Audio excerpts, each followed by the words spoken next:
So I've been taking my time. I first removed the nuts on the fan. It's still in there, but I removed the nuts, and it didn't want to come loose, so I took a screwdriver, put it on the edge, and you can kind of see a little silver spot right there, and tapped it, and took a few taps, but it ended up coming loose. I couldn't pull it out. I thought maybe I could, but I could not. So then I was looking to drain the radiator, but I have not figured out how to do that yet. I know I can pull the hose down there, but it's really hard to get to. So another observation I noticed, on the, first of all, the radiator is full. So we're not leaking a lot of fluid, although there is some leak on the ground.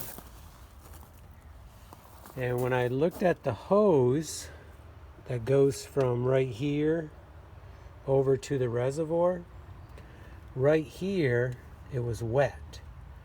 And if you look at that in light, it's green. So there seems to be a hole right in here. Maybe not much of one, but a slight one. So I think this hose needs to be replaced when we put it back together. So next, the other thing I'm doing is, as I'm taking out bolts, I noticed somebody else was doing this. I'm just putting them in here. It's one less thing for me to keep track of where they go, just screwing them in by hand a little bit. I'm not sure what this is, but I need to have it out of the way so I can pull this out. Now I'm hoping with that removed, I might be able to get this shield out and the fan without pulling this hose, but maybe I do need to pull the hose, which means I probably should drain the fluid. So that's where we're at. Probably should replace this hose.